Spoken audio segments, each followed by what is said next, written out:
Et maintenant, on va passer à la protection et la déprotection des alcools. Donc, je vais dessiner un alcool. Bon, c'est un alcool primaire. Bah, bon, on va dessiner un alcool, une molécule de départ. Je vais l'entourer comme ça. Et alors, on aura bien sûr différentes façons de le faire.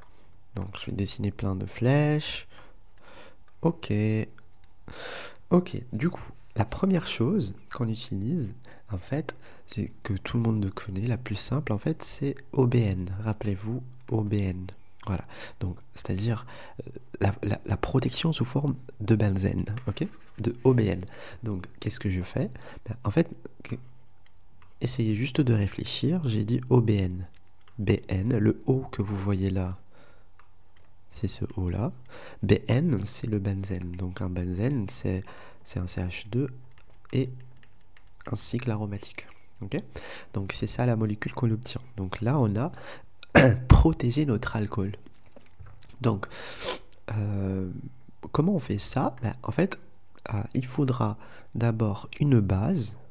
Il faudra, rappelez-vous, il faut une base qui est forte, donc NaH. En plus de ça, il va falloir un halogénoalkyle. Cet halogénoalkyle, il faut qu'il soit comme ça. Vous voyez là, il faut qu'il contienne cette molécule. Donc l'halogénoalkyle, c'est un benzène qui contient un X ici. On va mettre un chlore, on va mettre un brome, voilà. Donc on peut mettre un brome, et du coup, pourquoi en fait on met la base? Ben en fait, la base, elle va venir, rappelez-vous, elle va devoir venir arracher ce proton. Donc on va former l'alcoolate. Donc l'alcoolate, il va pouvoir, c'est un nucléophile fort, qui va pouvoir venir attaquer ici, faire une SN2. Et celui-là, il part. Je vous rappelle qu'on forme un carbocation qui est vraiment stable parce que c'est là en position benzylique. Donc c'est un carbocation benzylique. Donc c'est pour ça qu'on fait une SN2. En plus qu'il n'y a pas un encombrement. Donc là, c'était juste un petit rappel sur les mécanismes. Donc voilà, donc on utilise cette molécule, ces deux, pardon, donc c'est ça la première étape. Ben, ensuite, en fait, il nous faudra un solvant. On ne peut pas mettre ça comme ça. Du coup, on a dit qu'il faut du THF, qu'il est comment? Anhydre. Ok? Il faut qu'il soit anhydre. Voilà. Donc, rappelez-vous, en fait, à chaque fois que vous avez une liaison CX, bah, il vaut mieux travailler en milieu anhydre. Bon, c'est pas par rapport à ça exactement, mais plutôt par rapport à la base. Si on ne travaille pas en milieu anhydre, si on met un solvant qui est polaire protique, c'est-à-dire il peut donner un hydrogène, un proton, ben en fait, un hydrogène plutôt, mais ben en fait la base elle va venir l'arracher. Du coup elle ne pourra pas arracher celui-là, donc il faudra plus d'équivalent. Voilà, donc c'est pour ça qu'on met du THF qui est anhydre. Donc là, c'est à la fois un résumé et une façon de réfléchir comment ne pas éviter. En fait, c'est pour éviter d'apprendre comment d'apprendre les réactifs. En fait, faut pas apprendre par cœur, il faut juste réfléchir. Voilà. Donc ça, c'est une première façon. Donc on a besoin de trois molécules. Ok. THF, c'est comme ça. Je vous rappelle. Tétrahydrofurane. Ok. Donc là, la deuxième façon, c'est avec les éthersilylés. Donc les éthersilylés, donc on va avoir besoin d'un silicium lié à un chlore, en plus un terbutyl et 2 méthyl sur les siliciums. Je vous rappelle juste avant qu'on commence que cette liaison, elle s'hydrolyse en milieu acide, c'est-à-dire en présence d'eau. Déjà, d'abord en présence d'eau, elle peut s'hydrolyser. Donc elle se casse. Donc déjà, on a parlé de ça. En fait, c'est la même façon, c'est le même raisonnement que ici. Bon, ça, c'est pas le cas, parce que si une SN2, on peut utiliser normal, un solvant protique. Mais en gros, c'est la même chose. Il faut regarder la liaison. Donc, pour éviter de la casser avant la réaction avec l'alcool, ben en fait, il faut travailler en milieu anhydre. Donc là aussi, on va travailler en milieu anhydre. Bon, on peut mettre THR, on peut mettre CH2, Cl2 anhydre. Ok ? Donc dichlorométhananhydre, ça on est bon. Le solvant c'est ok. Du coup là maintenant il va me rester quelque chose en plus. Alors, si je raisonne de la même façon, ici j'ai introduit une base. J'ai mis une base pour arracher ce proton. Et là, pareil. En fait, la base que je vais mettre, en fait, elle va pas être une base forte. Ça va être une base normale. Donc, je vais mettre ET3N. Donc, je vous rappelle un pKa. En fait, je veux pas que ma base réagisse avec cet hydrogène de l'alcool. Donc, il me faut une base. Je vous rappelle que son pKa, celui-là, autour de 16, et le pKa de triéthylamine, ET3N, c'est en fait, c'est autour de 9, 10, on dirait. Voilà, 8, entre 8 et 11. Voilà, donc ça peut pas être possible, on peut pas déprotoner cet alcool. Comment on fait? Ben en fait, pourquoi, pardon, on met la base? Ben en fait, parce que quand l'alcool, je vous rappelle, il attaque ici, il attaque le silicium, il y aura l'élimination, donc une addition suivie, nucléophile suivie d'une élimination. Ensuite, on va former quelque chose qui est comme ça, O, R et un H ici. Donc cet hydrogène, il est suffisamment acide parce qu'il est à côté d'un électroatome, d'un atome d'un atome qui est chargé positif. Donc électronégatif, il a grave besoin de récupérer la densité électronique. Donc comment on va faire? On va devoir rajouter une base pour que la base, elle vienne arracher ce proton. Et nous, on finit par obtenir une molécule neutre. Okay, donc voilà, rappelez-vous que si par exemple on ne met pas de base, on ne va pas avoir une molécule neutre à la fin. Donc ça va rester comme ça. Okay, et c'est pas ça ce qu'on veut. Si par exemple on l'utilise de cette forme qu'on peut supposer qui est protégée, en fait s'il y a autre base ou quelque chose, s'il y a quelque chose dans le milieu, on va utiliser un nucléophile après ou une base pour pour d'autres sites, pour réagir avec d'autres sites. En fait, on va aller ici d'abord. Donc une réaction acide-base, c'est plus rapide que d'autres réactions.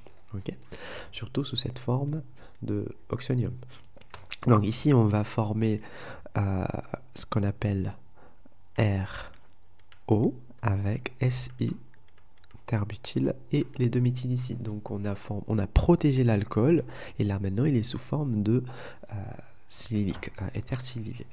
Donc là vous voyez bien qu'il est encombré. Il y a déjà le terbutyl, il y a les 3 CH3, donc il est bien encombré. On peut pas venir attaquer ici. Ok, donc là une troisième façon de le faire, en fait, c'est en utilisant que l'on appelle, comment on l'appelle, le DHP. Voilà, on va utiliser DHP. En utilisant un DHP, qu'est-ce qu'on va former? Dihydropyrane. Pardon. Alors, on va essayer de le faire, de dessiner déjà. Bon, je vous rappelle que dihydropyrane, c'est cette molécule, comme ça. Voilà. Si on avait tétrahydropyrane, on aura ça. Ok, on aurait ça. Donc dihydropyrane, c'est ça. C'est qu'il y a 2 hydrogènes. Il reste ici 2 hydrogènes. Si on voulait le tétra, c'est que il faut enlever ça, comme ça on aura 4 hydrogènes. Ok, ça c'est le tétra. Voilà. Alors DHP, dihydropyrane. Et donc ça avec quoi il réagit? Pardon. Ça c'est notre. Alors ça va jouer le rôle. Ça va pas jouer le rôle de solvant, mais ça va jouer le rôle de. Alors on va voir ensemble. Alors on rajoute déjà le méthanol. Il faut que je réfléchisse. Et on travaille en milieu acide. Donc une fois si on travaille en milieu acide, en fait il y aura la formation de ça. Voilà, ça. Donc une charge négative sur cet atome. Donc on va venir arracher ce proton. Donc une réaction acide-base. Donc on va former rapidement le tétrahydropyrane. Ça c'est le tétrahydropyrane avec une charge plus sur l'oxygène parce qu'on a fait la délocalisation. Ça c'est juste un petit rappel pour le mécanisme. Et en plus, qu'est-ce qu'on fait? En fait, il y aura le méthanol maintenant qui va pouvoir venir attaquer ici. Vous voyez là? Et on reforme l'alcool. Comment on l'appelle? Comment on l'appelle déjà? En fait, voilà. En gros, on forme, c'est-à-dire comme si on avait fait ça. Voilà, on rend l'oxygène chargé positivement et là, le nucléophile, même s'il n'est pas fort, il va pouvoir attaquer. Donc on l'a activé plutôt. Oh, j'ai perdu le mot. Ok, donc là, qu'est-ce qu'on va utiliser? On avait dit qu'on va utiliser l'hydropyrane. Voilà. Ça, c'est le dihydropyrane. En présence de quoi? Pardon, en présence de H+, pardon. Donc en présence de H+, donc nous, qu'est-ce qu'on va mettre? On va mettre notre alcool. Donc notre alcool, il va venir attaquer. Bon, c'est la deuxième étape, il va venir attaquer. On va former ce qu'on appelle eau, comme ça, avec. Donc il va venir là. Donc ça va être comme ça. Comme ça, comme ça, comme ça. Voilà. Ok. Donc c'est ça. En gros, c'est ça. Notre alcool protégé maintenant. Ok. Et on va reformer ce qu'on appelle tétra. Ça, je vous rappelle que ça, c'est ce qu'on appelle le tétrahydropyrane. Ça, c'est le dihydropyrane. Ok. Voilà. Ok. Donc maintenant, on va voir ensemble les différentes façons de déprotection. Alors, je vous rappelle que là, dans les deux cas, là, on a travaillé en milieu basique. Pareil, en milieu basique. Ici, on a travaillé en milieu acide. Voilà, en milieu acide. Ok. Donc, pour déprotéger déjà tout ce qui est milieu basique, déjà, on va pas regarder le milieu. Est-ce qu'il est basique ou pas pour savoir comment on va déprotéger. Bah, premièrement, on va essayer de voir. Je vous rappelle que tout ce qui est là où on a l'apparition de benzyle, voilà, de ce qu'on appelle le benzyle, ben en fait, c'est toujours de la même façon. On a besoin de H2. Alors, je vais l'écrire en bas. H2, palladium sur charbon, sur carbone. Là, on dit sur charbon. Et 10%. Ok? Donc, on a besoin de ça. Et voilà, il faut travailler sous vide parce qu'il faudra enlever, je vous rappelle qu'il faudra enlever en fait, je vous rappelle que l'air est plus dense que H2, donc H2 est ici par exemple la charbon palladium, donc si on introduit H2, ben, en fait il va rester ici en haut. Ok, donc nous on veut qu'il passe en bas, donc il faut enlever d'abord, avant d'introduire H2, il faut l'enlever. C'est-à-dire il y a un robinet comme ça ici, il y a le vide qui vient là, donc il faut enlever en fait l'air, puis fermer le robinet du vide et ouvrir le robinet de H2. Ok, ouvrir le robinet de H2 comme ça, et après voilà, et après on fait la réaction. Ok, donc là qu'est-ce qu'on fait? Bon, je vous rappelle que après on a besoin de filtrer parce qu'en fait palladium sur charbon, il faut filtrer. Donc comment on filtre? Bah, il y a ce qu'on appelle sélite.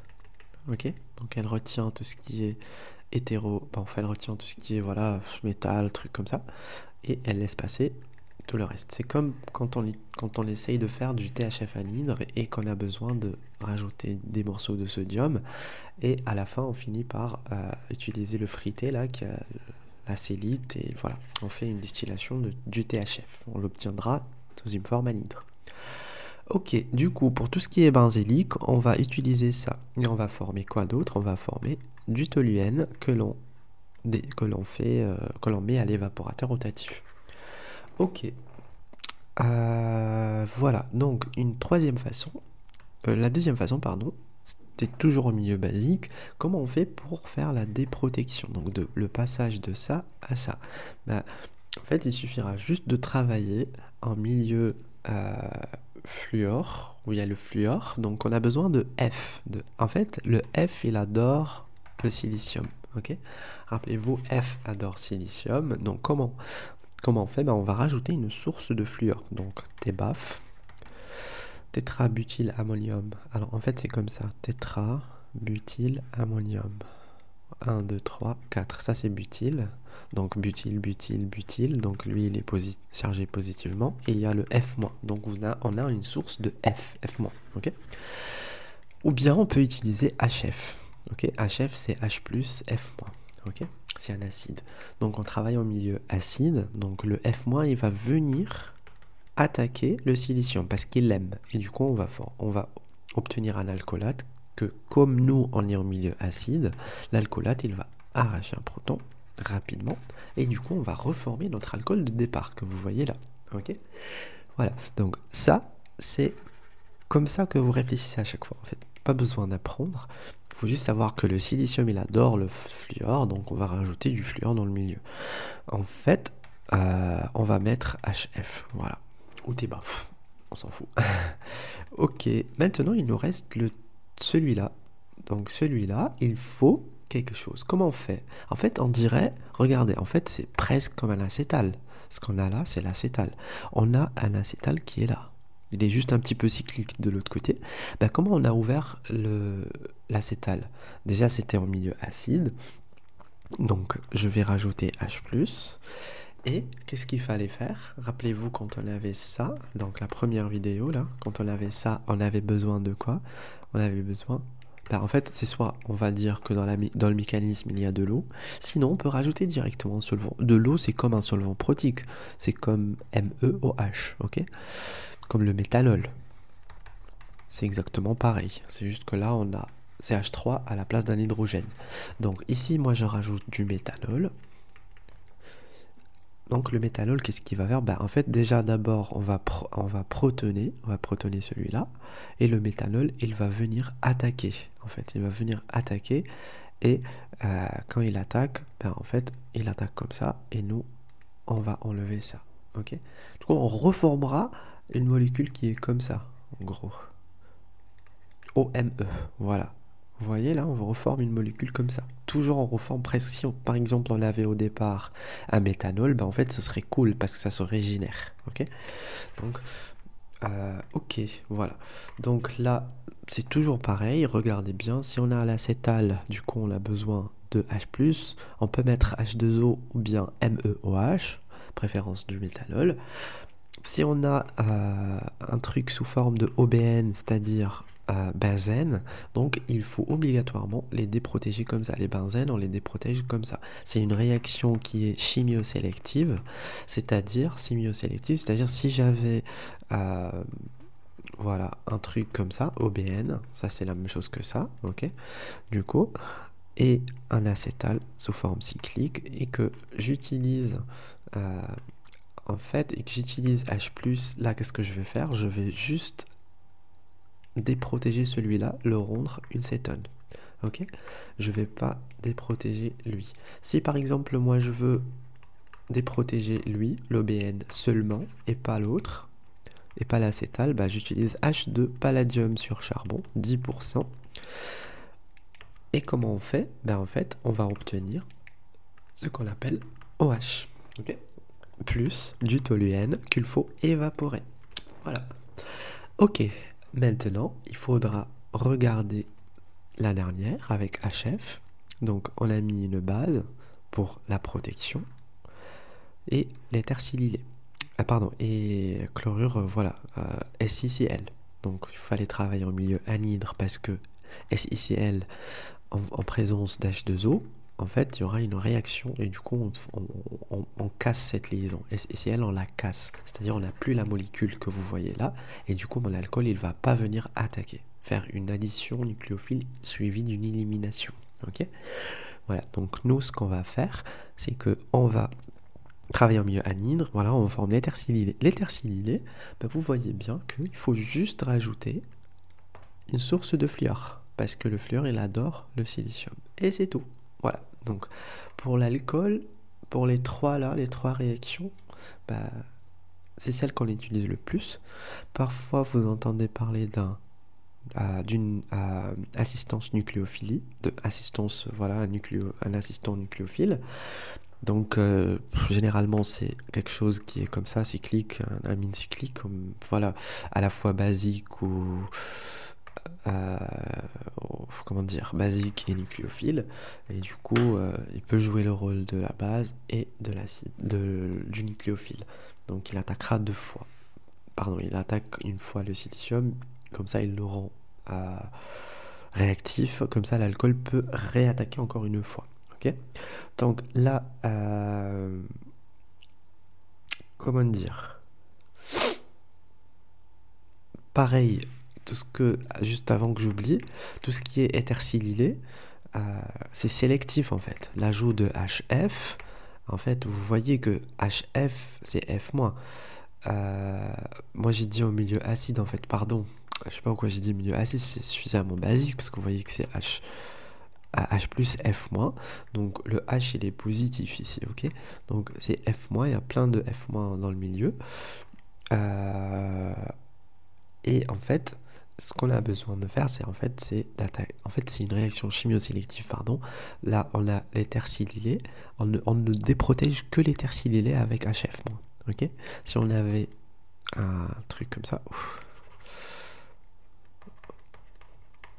et un autre comme ça, dans la même molécule, OSI, voilà. Si on avait ça, ben en fait, si on met HF dans le milieu, ben, directement HF il va aller attaquer I et on va former. Il va pas aller là, ok? Je vous rappelle que pour déprotéger ça, il faut un milieu acide. Là, on est en milieu suffisamment basique, donc on va juste obtenir cette molécule que vous voyez là, alcool. Et voilà. Ok. Bon, je vais arrêter.